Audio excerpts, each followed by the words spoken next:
Hey there, Fosco here from Parse. Today we're going to talk about running your first Parse Server app. Let's get started. Parse is great for a combination of reasons. It is a comprehensive mobile and server framework for quick and easy development. The combination of Parse Server, Parse Dashboard, and our client SDKs really come together to make development easier. In this video, we're going to set up an example project using Parse Server. We're going to launch a dashboard, and we're going to run a few tests. Then we're going to cover some of the currently available adapters to enhance the functionality. So we're going to start from the Parse Server example repository. This is just a nice starter project when working with Parse Server, and it's currently my choice for building Parse Server projects. Okay, we want to clone this repository. So we're going to copy this URL here, and then we're going to switch to our terminal. I like to make a folder when I'm working with Git projects, so I'm going to make a directory called Git and then change into it. And we're going to clone it by doing git clone and pasting in the link. So it will clone into Parse Server. This is the first time I'm connecting to GitHub, so it's going to ask me if I'm sure I want to accept their certificate. I will say yes. Once it's cloned, we're going to change directory into the Parse Server example project. I'm also going to open up Visual Studio Code, and I'm going to open that project as well. So I'll go to File, Open, and then I will go to my home folder and select Git, and then Parse Server example, and click Open. So now we have a nice editor project open and access to edit all of the files in our project. Let's first take a look at index.js. This is the entry point of the application, and the example takes care of a few things for you. So we require Express. Express is a web development framework for Node and JavaScript applications. We require Parse Server itself. And then we set up various configuration options, like where your database is, where your cloud code file is, what is the app ID and master key of this current app, etc. A lot of times you'll put these in environment variables, but we can kind of shortcut things by just pasting them into the application. But in production, you'll want to store these things securely. So right here where it is setting the database URI, let's go get our Mongo connection string from before. Copy that. And let's just put it here as a string.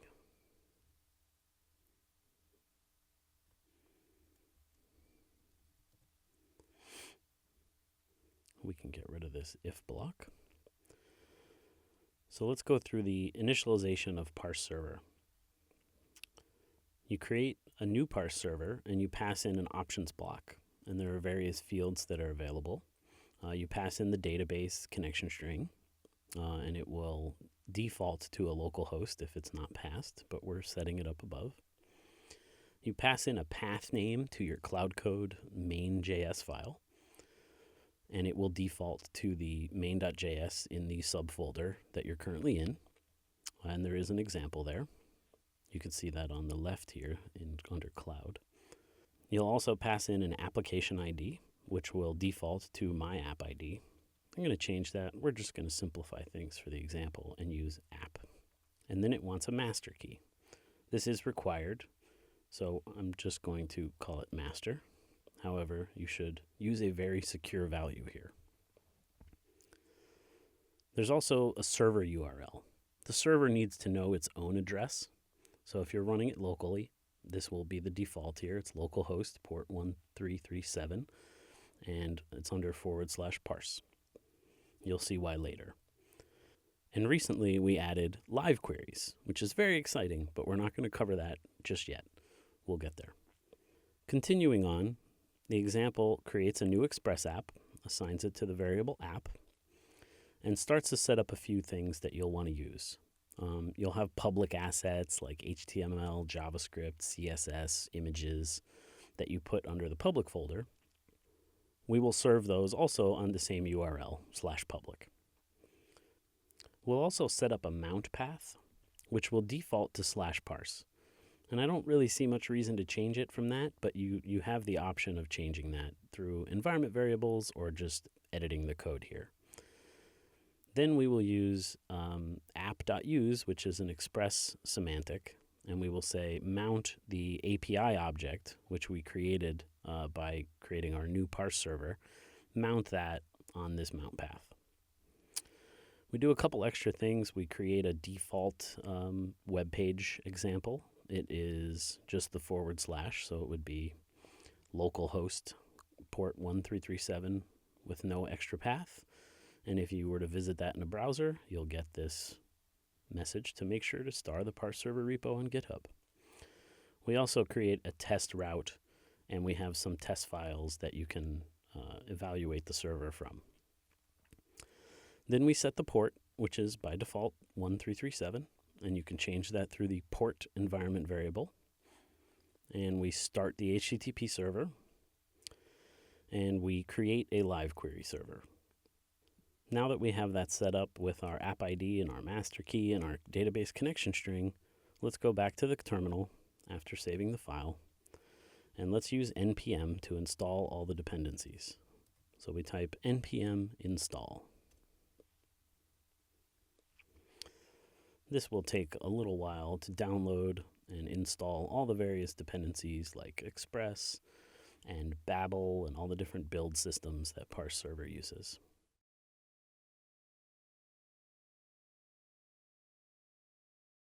Okay, now that npm's done installing, you can actually go ahead and run your project. Let's give it a shot. npm start. So it has started, and it has told us that it's running on port 1337. Okay, so one thing we need to do before we actually go testing this fully is edit the test file inside the public folder. So there's public and then assets.js for JavaScript, script.js. Now, because I went ahead and changed the default app ID from my app ID to app, we need to change these test references in order for that to work. So they're down by the bottom of the file. We can go ahead and save those changes. Now that that's done, we can go to our web browser and let's verify that our server is working.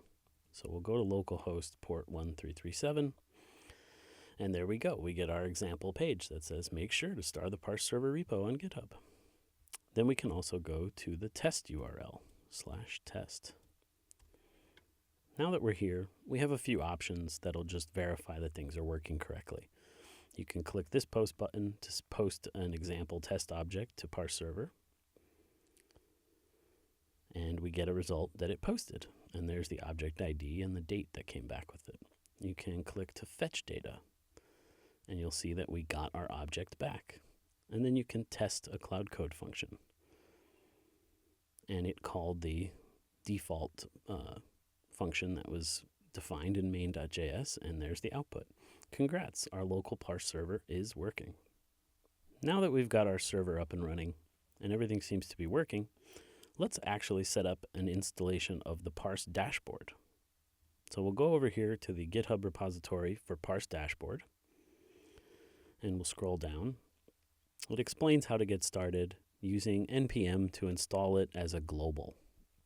So we can take this npm install command line, bring it over to our terminal. We can leave our server running, so let's actually make a new terminal window. And we will run Parse dashboard.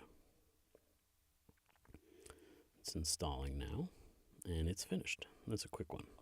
As you'll see in the GitHub repo, let's go back there, you can run it from the command line. So all you'll have to type is parse dashboard, and you can use some command line flags to pass an app ID, which is app, and a master key, which is master. And you also need to pass a server URL. So since we're running this one locally, we're going to pass in a server URL of HTTP localhost port 1337/parse. And you can execute that command, and now it says the dashboard is now available at localhost port 4040. So we can go back to our web browser, and we can go to localhost port 4040. And you'll see that our dashboard now pops up, and we have an app here. You can click that, and now you can access all the data like you used to from the old Parse dashboard, except now it's running on your own machine. And you can click through and see that we have all the data. You can make changes, you can add classes. There's a lot you can do, and it keeps growing as development continues in the Parse Server ecosystem. Okay, so now we've got Parse Server running. We've got Parse Dashboard running so we can administer our app. And now let's take a look at some of the extensibility with Parse Server, things that you can do with adapters. So we've created a new GitHub organization called Parse Server Modules. And in here, we're storing all of the different adapters that are available. So commonly, right now it's for push notifications and it's for file storage. But I can see other things coming here in the future, like user adapters, and there's a lot of room for growth here. So each of these then has some additional instructions. So let's say you want to upgrade the file storage to use Amazon S3. You can look at this repository here, scroll down to the instructions, and they will tell you how to build and configure this. So you'll install this Parse Server S3 adapter module, and then you'll update your configuration file to include this type of data. So a file's adapter key, and which module you're using, and your secret keys to access your S3 bucket. I'll go into Visual Studio Code, and you'll see where you would put that. It would be inside this configuration blob, which creates your Parse Server. So in addition to S3, there's also a Google Cloud Storage adapter, a local file system storage adapter, and a Microsoft Azure storage system. Many more adapters will be coming.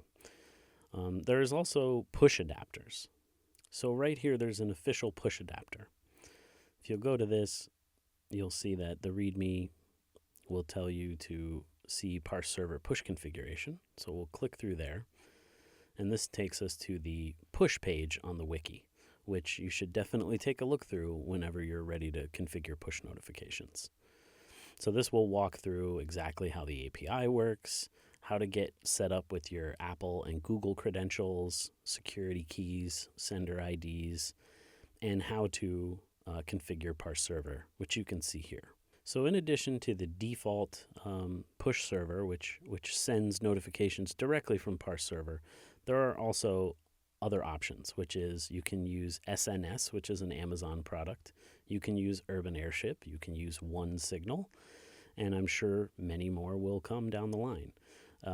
The whole Parse Server ecosystem is growing very, very quickly. It's only been 60-some days, and we have more than 50 contributors constantly working every day to improve and grow the system.